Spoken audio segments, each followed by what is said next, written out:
안녕하세요. 아티클 모아태산의 아무태입니다. 여러분들 물건이나 뭔가 수집해본 경험은 한 번씩 다들 있으시죠? 어릴 때, 초등학교 때 저는 구슬, 딱지 이런 것들 모으는 거에서 시작해서 점점 자라면서 여러 가지 물건들을 모아본 경험들이 있는데요. 최근에는 불안정한 사회 환경에서 받는 스트레스를 해소하기 위해서 탕진잼, 소확행 이런 용어들도 있고요. 비싸지 않은 금액이지만 뭔가를 소비하는 걸 통해서 스트레스를 해소하는 그러한 사회적 현상도 있는데요. 오늘 티끌 영상에서는 스퀴시멜로우라는 인형을 수집하는 사람들의 이야기를 소개하도록 하겠습니다. 오늘 아티클은 월스트리트저널에 실린 짧은 토막 기사고요. 이러한 인형들이 스퀴시멜로우라고 하는데요. 이 인형들의 팬들이 이 인형들을 수집하기 위해서 로드트립 떠나고 몇 시간씩 기다리고 몇 달씩 찾고 이런 내용들에 대한 기사입니다. 이 스퀴시멜로우가 미국에서는 엄청 인기 있는 인형인 것 같아요. 이 기사도 이전에 다른 아티클에서 여러 번 봤는데 그때는 그냥 그런가 보다 하고 넘어갔다가 그 이후에도 계속 이 기사가 보여서 이번에 이 기사를 보고 이 내용에 대해서 좀 자세히 들여다보자 라고 생각하게 되었습니다. 그래서 이 기사의 시작은 제스 컬럼버스라는 40세 여성이 페이스북에서 패티 더 카우라는 스퀴시멜로우가 있다는 것을 알고 40분 걸려서 운전하고 거기에서 3시간 기다려서 패티 더 카우를 찾아낸 이야기로 시작하고 있습니다. 이 패티 더 카우가 어떻게 생겼는지 찾아보니까 이렇게 생겼습니다. 귀엽긴 하네요. 뒤에 내용을 보면 제스가 이 인형을 3년간 찾았다고 하고요. 왜 패티 더 카우라는 이 인형을 그토록 그렇게 원했냐라는 질문에 이쁘잖아 라는 얘기를 하고 있고, 그리고 그 중에서도 소하고 돼지를 나는 가장 좋아해 라는 얘기를 했다고 합니다. 그래서 이어지는 제스의 스토리를 보면 현재까지 스퀴시멜로우 총 461개를 모았다고 하고요. 이 제스 본인도 원래 자기가 생각했던 것보다 엄청나게 큰일이 됐다라는 얘기를 하고 있습니다. 그리고 이 제스는 이 스퀴시멜로우 관련해서 이 피츠버그 지역에서 한 600여 명이 같이 모여있는 페이스북 그룹도 만들어서 운영을 하고 있다고 합니다. 그래서 이렇게 스퀴시멜로우를 수백 개씩 모으는 게 얼마나 유명하고 트렌드가 됐는지 보기 위해서 한번 인터넷을 찾아봤더니요. 이런 사진들이 나오더라고요. 이렇게 이 여성이 이렇게 스퀴시멜로우 모아놓은 사진이고요. 이런 사진들 이렇게 모아놓고 여기 침대에도 있네요. 이분 이런 요 정도는 소소한 것 같아요. 이런 사진들이 인터넷에 검색을 하니까 스퀴시멜로우 컬렉션 하면 엄청 나옵니다. 그래서 이어지는 내용은 이 스퀴시멜로우라는 인형을 수집하는 사람들의 이야기를 들어보면 인형 자체가 중요하다기보다 이 인형, 본인이 원하는 인형이 어디에 있는지 알아내고 찾아내고 가서 그 인형을 습득하는 이 모든 전체의 과정이 가장 중요하다라는 얘기를 하고 있고요. 스퀴시멜로우를 수집하는 또 다른 사람인 31살의 케일라 힐에 따르면 지금의 이 현상이 90년대에 비니 베이비스, 다마고찌, 퍼비스 이런 거 수집하던 거랑 비슷하다라는 얘기를 하고 있고요. 그래서 이 인형들이 어떻게 생겼는지 한번 찾아봤는데요. 비니 베이비스는 이렇게 생겼습니다. 예쁘네요. 그리고 다마고찌는 저희도 잘 알죠. 이렇게 가상의 동물을 키우는 이런 기기였고요. 그 다음에 퍼비는 이렇게 생겼다고 합니다. 퍼비는 저는 좀 잘 모르겠어요. 귀여운 것 같기도 하고. 그래서 이 이야기를 한 카일라는 직업은 유저 익스피리언스 리서처라고 하는데요. 추가적으로 이 스퀴시멜로우를 제조하는 제조사의 오피셜 페이스북 그룹을 운영하고 있다고 합니다. 그래서 이어서 이 카일라는 그럼 또 어떤 스퀴시멜로우를 찾아다녔는지 얘기를 들어봤는데요. 카일라의 경우에는 타겟 스토어의 한정판으로 공급된 덱스터 드래곤이라는 이 인형을 찾기 위해서 몇 주간 찾아다녔다고 하고요. 주변에 있는 타겟 스토어에 지속적으로 전화를 걸고 해서 드디어 찾았다고 합니다. 그래서 덱스터 드래곤이 어떻게 생겼는지 보니까 이렇게 생겨서 예쁘구나 라고 생각했는데 이게 아니더라고요. 이거는 스퀴시멜로우가 아니고 스퀴시멜로우 덱스터 드래곤은 이렇게 생겼습니다. 그리고 이어지는 건 이거 찾으러 갔다가 판도라 더 페가수스도 찾았다라고 얘기하고 있는데요. 이 인형은 이렇게 생겼습니다.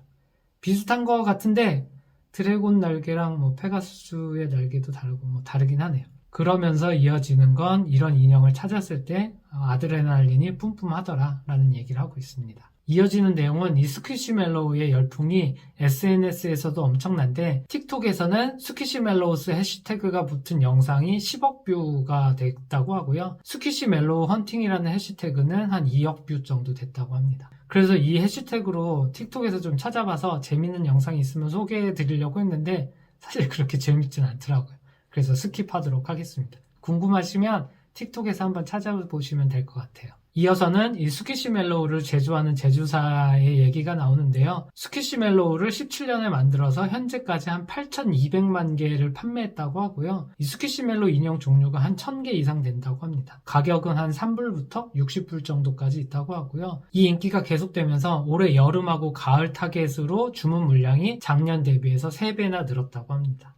이어서 나오는 또 다른 스퀴시멜로우 매니아인 시드니라는 여성은 산책 나가서 산책길에 있는 이 뽑기 인형에서 스퀴시멜로우 인형 뽑기에서 75번을 시도했다고 하고요. 그러면서 얘기하는 게 이 뽑기 인형에서 스퀴시멜로우 뽑는 게 재밌는 일이고 무슨 규칙 위반하는 것도 아니지 않느냐라는 얘기를 하고 있고요. 뒤에 가보면 남자친구도 같이 했다고 합니다. 다음으로는 이 샘이라는 여성의 얘기가 나오는데요. 텍스 더 타코라는 인형을 찾기 위해서 친구 니키랑 아리조나에서 캘리포니아까지 6시간이나 자동차를 타고 갔다고 합니다. 그런데 구하지 못했다고 합니다.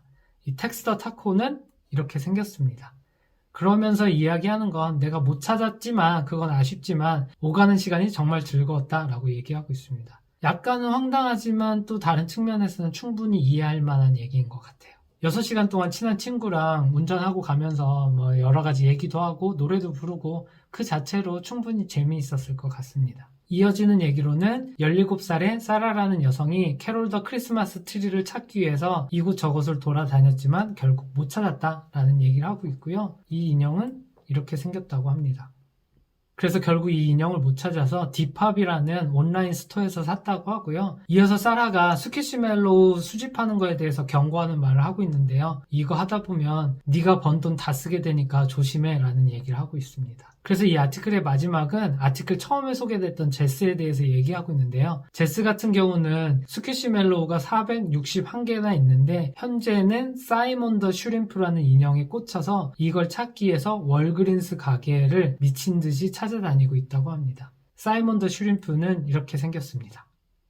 오늘 아티클은 여기까지고요. 앞에서도 말씀드렸지만 이러한 비슷한 현상이 우리나라에도 있는 것 같아요. 탕진잼, 소확행 이런 것도 있고 다들 지금 뭔가를 열심히 수집하고 계시거나 아니면 예전에 한 번씩은 다 수집해 보셨을 것 같은데요. 저도 이 아티클을 보면서 제가 수집했던 것들이 뭐가 있는지 잠시 돌아봤는데 저는 주로 음악 CD였던 것 같아요. 그래서 음악 CD를 한때 한 1,500장 정도까지 수집을 했었고요. 그렇게 수집을 했는데도 새로운 CD 음반이 보이면 계속 사고 싶고 그랬던 것 같아요. 그렇게 열심히 모았는데 제가 학업 때문에 외국에 한 2년간 나가 있으면서 물건들을 정리하다 보니 이 CD들이 다 짐인 거예요. 엄청난 짐이 돼서 보관하는 것도 힘들었고 다시 한국에 돌아와서 이 짐들을 풀다 보니 한때는 소중했던 이 CD들이 처치곤란한 것들이 되어 있었습니다. 그래서 그 시점에 소위 말하는 현타가 와서 그 이후로는 뭔가 수집하는 건 좀 자제하고 있는 것 같고요. 그때 가지고 있던 CD들 많이 정리했지만 그래도 여전히 책장에 쌓여 있고요. 문제는 제가 CD를 플레이할 플레이어가 없는지 10년이 넘었다는 겁니다. 그래서 CD를 보면서 듣고 싶어도 들을 수가 없어요. 결국 CD 보면서 좋은 음악 보이면 스트리밍 가서 찾아서 듣는 형태가 되고요. 그래서 이 얘기를 하다 보니까 예전에 모았던 것들이 생각이 나서 몇 가지만 보여드리면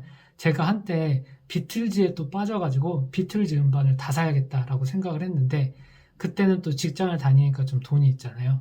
그래서 교보문고에 그 당시로만 한 30몇만 원 된 것 같아요. 비틀즈 음반을 다 모아서 한 번에 주문을 했었고요. 그 음반들을 이 영상 찍으면서 얼마나 되는지 한번 꺼내봤습니다. 이 정도 음반이 있습니다. 그리고 또 기억에 남는 CD 수집 2가지를 말씀드리면 첫 번째는 이 첼리비다케 제가 좋아하는 지휘자의 음반입니다.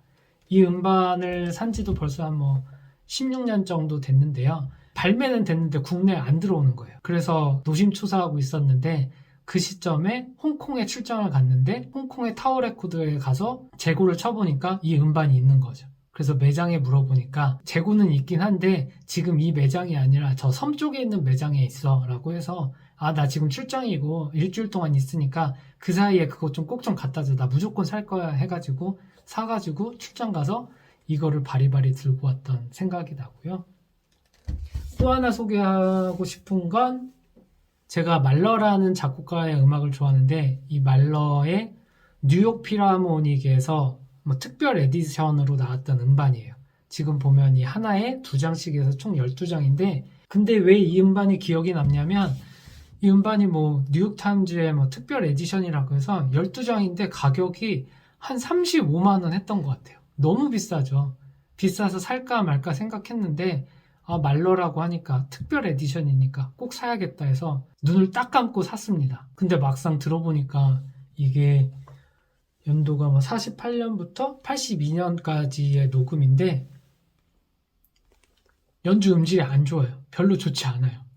히스토리컬한 음반이긴 한데 연주 자체가 좋지는 않아서 제대로 듣지 않았던 것 같고요. 그런데 30만 원이 넘게 산 것보다 더 억울했던 건 이 음반을 수입했는데 잘 팔리지 않았나 봐요. 그래서 몇 개월 후에 교보문고에 가보니까 이 음반의 겉에 이 종이 상자에 펀치를 여러 개 뚫어서 구멍을 내놓고 그 다음에 10만 원에 팔더라고요. 그때 진짜 억울했었습니다. 이런 기억들이 있고 사실 음반과 관련된 여러 가지 기억들이 있는데 그런 기억들은 또 다음에 기회가 되면 또 얘기하도록 하겠습니다.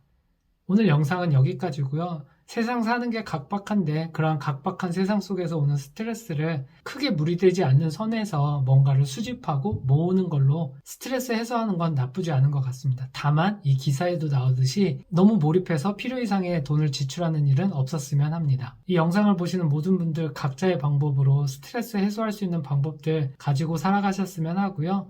그러면 다음 영상에서 또 뵙도록 하겠습니다. 감사합니다.